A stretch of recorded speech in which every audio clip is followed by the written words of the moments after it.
নবীজি বলেছেন নারীরা 100 ভুল করবে, তুমি 99টা ভুল ক্ষমা করে দিবা, আর একটা ভুলের জন্য তুমি তাকে শাসন করবা। কিন্তু শাসন করতে যাইয়া তার 14 গোষ্ঠী তুলে গালি দিও না। আমার নবীজি বলছেন তার মুখের উপর হাত তুলে আঘাত করো না। কথা বলেন না কেন? আমি দেখছি, জায়গার নাম কইতাম না, কইলে চিনে ফেলবো। স্বামী স্ত্রী কি নিয়ে ঝগড়া লাগছে আমি জানি না। ওই বাড়িতে আমি প্রাইভেট পড়াতাম, অনেকগুলো স্টুডেন্ট ছিল। হঠাৎ করে ওই বাড়ির আঙ্গিনায় যখন ঢুকলাম, ঢুকার পরে চাইয়া দেখলাম স্বামী স্ত্রী ঝগড়া করছে। এপারে স্বামী, ওই পারে তার স্ত্রী। স্ত্রী একটু লম্বা, স্বামী একটু খাটো। কি স্ত্রীটা, মহিলাটা একটু লম্বা, ছেলেটা একটু খাটো। এবার ঝগড়া লাগছে কি নিয়ে জানি না। যখন আমি ঢুকলাম বন্ধু আমার টিউশনি করার জন্য, এবার চাইয়া দেখলাম স্বামী দৌড় দিয়ে অন্য মানুষকে টপকে তার বিবির মাথার উপর লাফ দিয়ে মারে। নাউজুবিল্লাহ বলেন না, আরে জোরে বল না। আমার নিজের সাথে আসে। আপনারা ওই যে দৌড় খেলা দেন নাই, প্রস্তুতি নিয়ে দৌড় দে আছে না নাই? খেলেন নাই জীবনে? আমার কথা কয় না। দৌড় দেন নাই? আমার কাছে কিছুটা এমন মনে হয়েছে, আমি দেখেছি হাইরে মানুষ তোমরা কতটা বোকা, কতটা স্টুপিড। আমার নবীজির কৌশল তোমরা বোঝো না, এই জন্য দাম্পত্য জীবনে কলহের শেষ হয় না। ঠিক কিনা বলেন? আমার নবীজি বলেছে হুজুর কেন আমি 99টা কেন ক্ষমা করে দিব? আমার নবী বলছেন তোমরা জানো না আল্লাহ নারীদেরকে বানাইছে বাঁকা হাড্ডি দিয়া, তার চিন্তা সব সময় বাঁকা। তুমি যদি এটাকে একবারে সোজা করতে যাও, এটা ভেঙে ফেলতে হবে, তার মানে সংসারে টিকানো যাবে না। আর যদি তুমি এটাকে একেবারে ফেলে রেখে দাও, যত বাঁকা ছিল আরো তত বাঁকা হয়ে যাবে, কারণ তার কাঁধে চড়ে সব সময় কাজ করে শয়তান। জোরে জোরে কন্যা নাউজুবিল্লাহ। তাহলে কি করব না? কাইকে কদমে কদমে বিবির দোষ ধরা যাবে না। ঠিক কিনা বলেন? আরো জোরে বলেন। নারীরা যেমনি একটু বাঁকা বাঁকা কথা বলি, স্বামী যদি তার মন মতো হয়, তার জীবনের সবটুকু তার স্বামীর জন্য বরাদ্দ রাখে। ঠিক কিনা বলেন? আরো জোরে বলেন। আমার নবীজি বলেছেন তুমি যেটা করবে বিবিকে সেটাও তুমি খাওয়াবে, পড়াবে, মিষ্টি আচরণ করবে। ও বন্ধু, স্বামী স্ত্রী যদি 1 ঘন্টা বা কিছু সময়, কয় ঘন্টা? 1 ঘন্টা বা কিছু সময় যদি কোনো স্বামী যদি পান খায় অথবা বিবি যদি পান খায়, আপনি আসার সময় বিবির জন্য পান নিয়ে আসবেন। কোন স্বামী যদি চা খাওয়ার অভ্যাস থাকে, স্বামী করে আসলে রিল্যাক্স মোডে একটু চা বানিয়ে দিবেন। কেন বললাম? বাস্তবতা। আমার নবীজি বলেছেন কোন স্বামী স্ত্রী পান, দুধ, চা, কফি যে এটাই খাও, 1 ঘন্টা বা কিছু সময় খাইতে খাইতে স্বামী স্ত্রী যদি মিষ্টি আলাপ করো, প্রেমময় আলাপ করো, আমার নবীজি বলেছেন 1 ঘন্টা বা কিছু সময় যদি করতে পারো, তোমার আমল নামায় 1 বছরের নফল ইবাদতের সওয়াব দেওয়া হয়। জোরে জোরে কন্যা সুবহানাল্লাহ। আরো জোরে বলেন না সুবহানাল্লাহ। খবরটা কি খারাপ লাগলো? আরো জোরে কোন। আমার দিকে তাকান। আমাদের দেশে 2টা 3টা বিয়ে করে এমন পুরুষ আছে না নাই? কথা কন না কেন? আছে না নাই? আসেনি? খেয়াল করেন, পুরুষরাও যে দুষ্ট, পুরুষরাও যে বেয়াদবি করে, নারীরা অসহায়। এত বছর বেড়ে ওঠা জায়গা ছেড়ে শুধু একটা পুরুষকে আপন করে ঘরে চলে আসে রে। কেমন করে তুমি তার কলিজায় আঘাত দাও, কেমন করে ব্যথা দাও। এখন আপনি প্রশ্ন করতে পারেন বলে হুজুর, আমার বিবি আমার মায়ের সাথে কোনোভাবে মিলমিশ হয় না, আমার মায়ের সাথে প্রেমের বন্ধনে আবদ্ধ হয় না। হাজার চেষ্টা করেছি, আমার বিবি আমার মায়ের সাথে মিল হয় না। আমার নবীজি বললেন যদি তোমার মায়ের সাথে তোমার বিবির মিল না হয়, বিবিকে সসম্মানে মোহরানা দিয়ে তুমি তালাক দিয়ে দাও, কিন্তু তারপরে মাকে বকা যাবে না। আপনার যদি ভালো না লাগে বিবিকে তালাক দিয়ে দিবেন।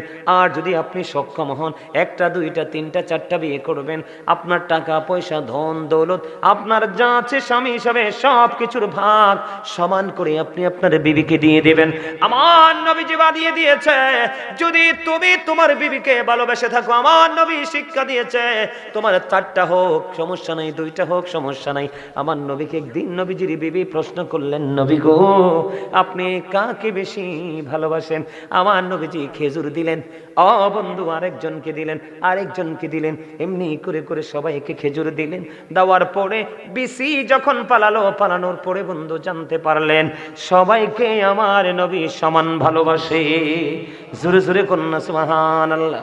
বন্ধুরে আমাদের দেশে একটা সমস্যা হলো, দ্বিতীয় বিয়ে করার পরে প্রথম বিবির খবর নেয় না। আছে না নাই? আরো জোরে বলেন না। স্বামীরা কেমন করে বাটপারি পড়ে বিবিদের সাথে। এপারে যদিও বেঁচে যাও, ওই যে বলেছিলাম ওয়াইদাল কুবুরু বুসিরাতু আলিমাত নাফসুম মা কদ্দামাত ওয়া আখরাত। কবর যখন ওপেন হয়ে যাবে, আপনার আমার জীবনে কে কি করেছে আর কি করেনি সব বন্ধু আমরা দেখতে পারবো, জানতে পারবো। খেয়াল করে রাখেন, আমার নবীজি জানিয়ে দিয়েছেন, বিবি তুমি যদি 2টা 3টা বিয়ে করার পরে স্বামী বড় বিবি মেজ বিবির সাথে যদি তুমি উত্তম ভালো আচরণ না করো, কাল হাসুরের ময়দানে তোমাকে অর্ধাংশ কুজু করে উঠানো হবে। জোরে জোরে কন্যা নাউজুবিল্লাহ। যাবেন কই? সবচেয়ে বড় সমস্যা বিবিদের উপর যেই জুলুমটা স্বামীরা করে, সক্ষমতা থাকার পরেও স্বামীরা বেশি বেশি করে বন্ধু এই ডিস্টার্বটা করে। বলে হুজুর ডিস্টার্বটা কোনটা? আমার নবীজি বলেছেন, তুমি তোমার বিবিকে কি করেছো? তুমি তোমার বিবিকে তোমার ইন্তেকালের আগে তুমি মোহরানা দাও নাই। তোমার সক্ষমতা আছে, কি আছে? তুমি তোমার বিবিকে মোহরানা দাও নাই। তুমি তোমার বিবিকে মোহরানা না দিয়ে তুমি কবরে চলে গেছো। তুমি মনে করো স্বামী স্ত্রীর মতো জীবন যাপন করেছো। আমার নবীজি বলেছে, যে স্বামী ইন্তেকাল করার আগে তার বিবিকে মোহরানা দিবে না, আমার নবীজি জানিয়ে দিয়েছে তাকে জিনাকারীদের অন্তর্ভুক্ত করে জাহান্নামে ঢোকানো হবে। জোরে জোরে কন্যা নাউজুবিল্লাহ। জাহান্নামে যাইবেন ঠিকই, পড়বেন ঠিকই, জ্বলবেন ঠিকই, পড়ে যাবে ঠিকই, কিন্তু মরণ হবে না। লা ইয়ামুতু, স্বামী মরতে পারবা না। ফিহা ওয়ালা ইয়াহইয়া, স্বামী বাঁচতে পারবা না। আল্লাহ বলেছেন ওমা হুম আনহা বিগাইবিন, স্বামী পালাইতেও পারবা না, দৌড় দিবা। আল্লাহ কয় ইন্না বাতশা রাব্বিকা লাশাদীদ, পাকড়াও ধরা সব বড় শক্ত, বড় কঠিন, ভেরি ডিফিকাল্ট। বুঝতে পারছেন? কথার আগে বিবিকে মারবেন নি। বিবি যদি আপনার বিরুদ্ধে নেগেটিভ দরখাস্ত করে, আপনার বাঁচা নাই। আপনি কখন এই মিয়া আমার রাসূল বলেছে পৃথিবীতে সবচেয়ে উত্তম, সবচেয়ে দামি, সবচেয়ে চরিত্রহীন পুরুষ হলো ওই পুরুষ যে তার স্ত্রীর কাছে সবচেয়ে উত্তম। আওয়াজ করে কোন সুবহানাল্লাহ। অসভ্যর মতো ঘরে ফুটফুটে কিউট বিউটিফুল ওয়াইফ রেখে 3 রাস্তার মোড়ে গিয়ে তুমি টাঙ্কি মারো, বেয়াদব কোথাকার। এই নাউজুবিল্লাহ বলেন। এটা হাসির কথা। আপনাদের কি মেয়ে নাই? বাংলাদেশে কয়টা মেয়ে ছেলের ঘরে ভালো আছে? শুধুমাত্র চরিত্রহীন লম্পট জামাই দেখে, কোটিপতি দেখে দিবেন। এই মনে রাখবেন, the man is rich but characterless. লোকটা ধনী কিন্তু চরিত্রহীন। কে? The man is poor but honest. লোকটা গরিব কিন্তু অত্যন্ত সৎ। আপনি কোনটা নেবেন? তেরা কথা বলবেন না, এটা তেরা কথার জায়গা না। আমি তেরা বক্তা নই, বাস্তবতা তুলে ধরছি। কি আপনার মেয়ের জামাই কি টাঙ্কি মারে না রাস্তায় দাঁড়িয়ে দাঁড়িয়ে? কথা বলেন না কেন? নিজের ঘরে বিবি আছে, একটা বারও সে খেয়াল করে না। এমন এমন অসভ্য আছে, আমার মোবাইলটাকে যদি চেকিং করেন আপনারা বুঝতে পারবেন। পৃথিবী নয়, বাংলাদেশের বিভিন্ন জেলা থেকে মেয়েরা কি হৃদয়ে লিংরানো কথা দিয়ে মেসেজ লেখে, হুজুর এই বিষয়টা নিয়ে একটু আলোচনা করবেন, হুজুর এই বিষয়টা নিয়ে একটু আলোচনা করবেন। আলোচনা করতেছি তো করতেছি, কিন্তু চরিত্রহীন লম্পট এদেরকে হেদায়েত কে করবে? আমার আল্লাহ যেন হেদায়েত করে। জোরে কোন আমিন। আর জোরে বলেন আমিন। এই মনে রাখবেন, the rich are not always happy. ধনীরা সব সময় সুখী নয়। The poor are born to suffer. গরিবরা জন্মগ্রহণ করেছে দুঃখ ভোগের জন্য। Honesty is the best policy. Honesty হলো, সততাই হলো সর্বোত্তম পন্থা। আপনি গরিব হোক, আপনি সৎ ছেলের কাছে মেয়ে তুলে দেন, দেখবেন চির সুখী হয়ে যাবে। ঠিক কিনা বলেন? আছে না? আরে আছে কিনা? এবার আসেন মেয়েরা। কোন কারা? মেয়েরা বেয়াদব আছে না নাই? শ্বশুর শাশুড়ি একটারও স্থির রাখেন, আছে না নাই? আরে যারা বলেন, অনেক স্বামী আছে বিদেশে বা অন্যান্য জেলায় চাকরি করে, হেবডি মোবাইলে আরেকজনের সাথে বলে আই লাভ ইউ, আছে না নাই? আরো জোরে বলেন। বন্ধুরি আমারও সাতবাড়িয়ার যুবক, একটা নারীর জবান থেকে আই লাভ ইউ শব্দ পাবে প্রথম মা। আই লাভ ইউ শব্দটা প্রথম পাবে মা। এরপরে বন্ধু পাবে বাবা, আই লাভ ইউ শব্দটা বন্ধু পাবে বিবি, আর সবার উপরে যে আই লাভ ইউ থাকবে, I love you my prophet মুহাম্মাদুর রাসূলুল্লাহ সাল্লাল্লাহু আলাইহি ওয়াসাল্লাম। ঠিক না বলেন? I love my country, I love my land, I love my mother, father, I love my friend. ঠিক না বলেন? আরে জোরে কথা বুঝেন না? বুঝেন? সবাই বুঝে? আছে না নাই ঘরের বউ মোবাইলে আরেকজনের সাথে কথা বলে? বাংলাদেশে অনেক নজির আছে, অনেক ইতিহাস আছে, স্বামীকে বিবি ফকির করে আরেক বেগানা পুরুষের সাথে উদাও। কিন্তু যেতে নিয়েছে ওই নারী বুঝে না, কারণ শয়তান তাকে ধোঁকা দেয়, সে তাকে ভোগের পণ্য মনে করে নিয়েছে। সবচেয়ে বড় কথা, তার কাজই হলো প্রতারণা করা। সে তোমার স্বামীর টাকাগুলো আত্মসাৎ করার জন্য তোমার প্রেমে পড়েছে। ঠিক কিনা বলে? বন্ধুরে আমার, আমি আপনাদেরকে বলি স্ত্রীরা কেমন করে স্বামীর হক আদায় করবে। আমার নবীজি জানিয়ে দিয়েছেন, কোন নারী যদি চুলার উপর দুধ বসানো থাকে, কি থাকে? দুধ বসানো থাকে। কোন নারী যদি দুধ রান্না করা অবস্থায় থাকে, রে কি করা অবস্থায়?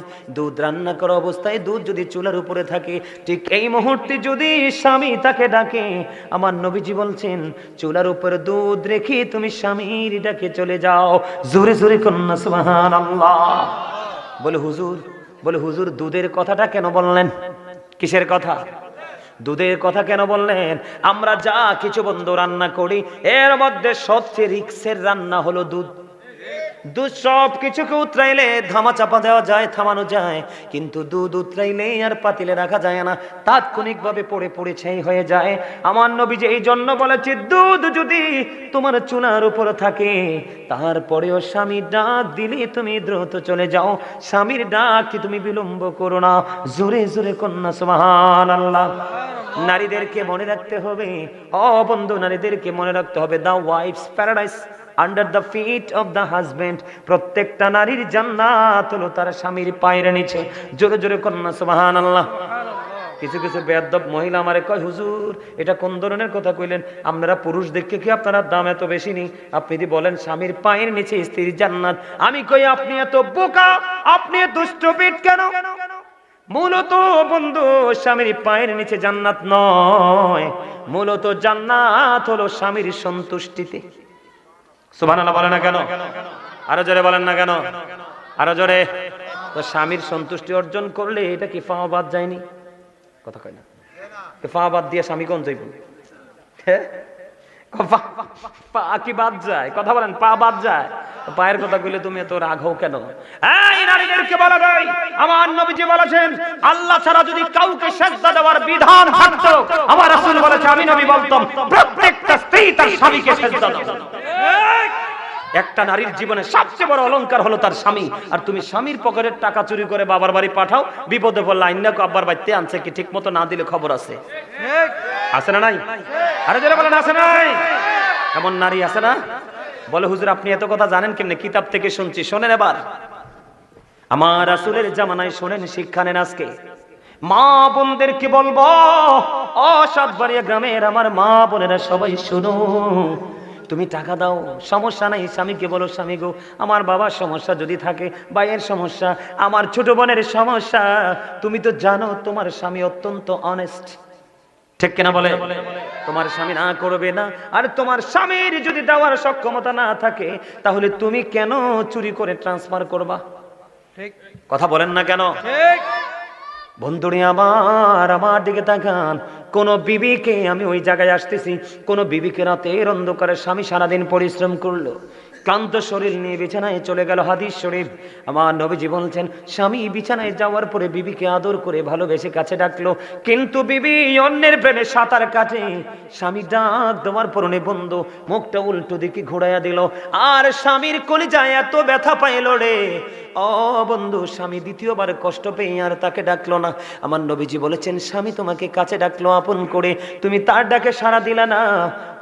নারী সম্পর্কে আমার নবী বলেছে, কেমন করে স্বামীকে মূল্যায়ন করতে হবে। শোনো, আমার নবীজি বলছেন, তুমি যখনই স্বামী কথাটাকে ওভারটেক করে মুখটা উল্টো দিকে ঘুরিয়ে দিলা, তখন থেকে বন্ধু ওই লানতের ফেরেশতা ওই নারীকে লানত কন্টিনিউ দিতে থাকে। জোরে জোরে কন্যা নাউজুবিল্লাহ। এখন অনেক স্বামী এরম আছে না, অনেক স্ত্রী এমন আছে না, আছে না নাই?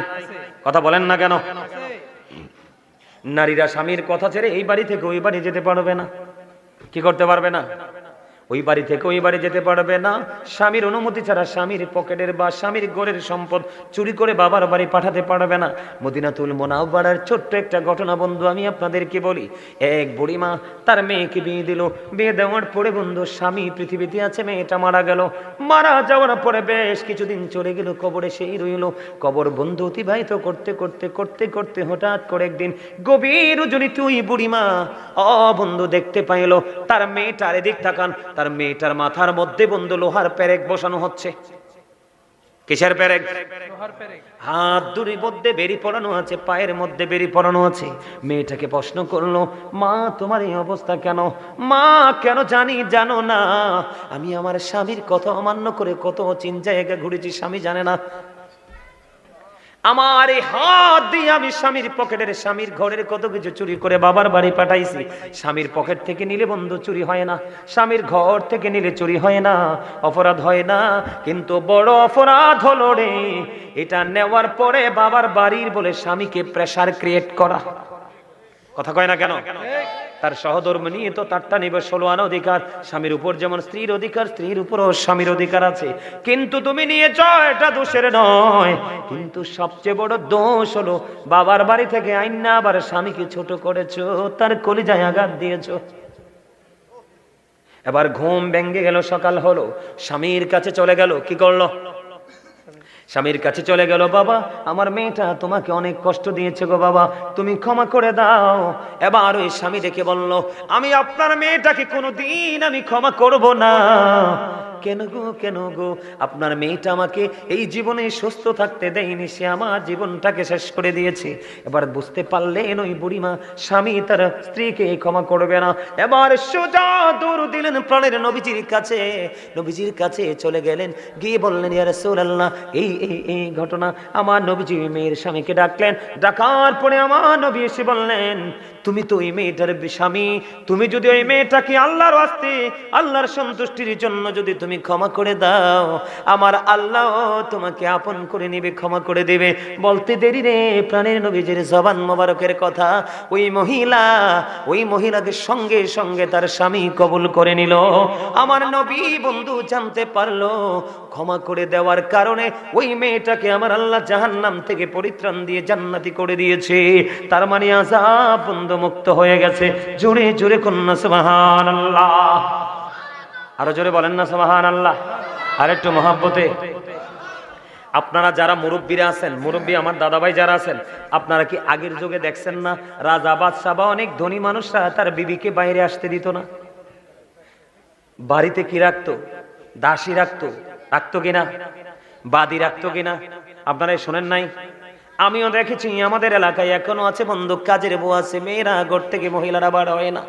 আমার নবীজির জামানায় বন্ধু কোন নারী যদি স্বামীকে মূল্যায়ন করতে পারে, ওই নারী তার জীবন কত ধন্য হয়ে। খেয়াল করেন মদিনাতুল মুনাওয়ারায় এমন একজন স্বামী তার বিবিকে কি করলেন? পর্দায় রেখে সব বরণ পোষণ যতদিন থাকবে দিয়ে গেল। স্বামী অর্ডার করে গেল, বিবিরে আমি চলে যাই, ফিরে না আসা পর্যন্ত তুমি আমার গৃহ ত্যাগ করো না, যত বিপর্যয় আসুক তুমি বের হইও না।